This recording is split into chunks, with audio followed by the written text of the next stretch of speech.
Parents have to intervene. We have to stop giving our kids free access to social media and phones at young ages. They are not ready for it. Their minds cannot cope with the dopamine.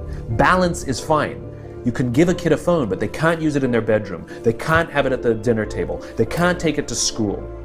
They can only have it up to a certain hour, and you take it away. They're children. You can take the phone away. We've got to intervene as parents. But as companies, we now have to deal with the influx of kids that are coming into our companies with addiction. Watch, I see it all the time. Walk through any office. You'll see the older employees have their phones on the sides of their computers as they're working. You'll see the youngest employees have their phones face up in front of their keyboards between their arms as they're working. And this is how they work.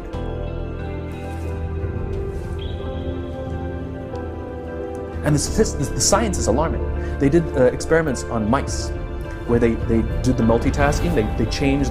They put flashing lights to mimic going from the computer to the cell phone, the computer to the cell phone to the TV.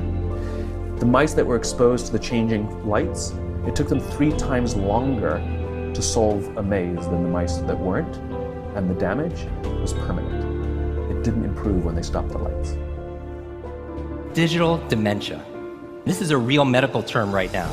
This is the idea that we're outsourcing our brains to our smart devices. We're so reliant on our smartphones that our smartphones are making us stupid. Does that make sense? I mean, it's convenient. I don't want to memorize 500 phone numbers, right? Nobody wants to do that. But we've lost the ability to memorize one. Like if I give you a 7-digit number now, how difficult? Would it be you find that kind of difficult to memorize, like a phone number that you used to do years ago? Yes or yes? Because if I take my arm and I put it into a sling for 6 months, does it stay the same? Would it even grow stronger? It would what? It would atrophy and grow weaker. Same thing with your mental muscles. If you're relying on your phone to keep your schedules, your to-dos, do simple. I went out to dinner with 10 people recently. There was 10 of us. And 3 people at the end pulled out their phones to divide the bill by 10. We've lost the ability to be able to do certain things, and so that's where digital dementia is. Smart devices could be extremely convenient, but they could be crippling also. So it could be a balance. Can I borrow someone's phone, please? Anyone? Thank you. Okay, there is a subconscious reaction to these devices when we use them, okay? What if I were to hold my phone while I'm talking to you? I'm not checking it, it's not buzzing, it's not beeping. I'm nothing, I'm just holding it. Do you feel at this moment that you are the most important thing to me right now? No, you do not. Because there is a subconscious reaction we have to the device. When it is out, it makes the people around us feel that they are less important.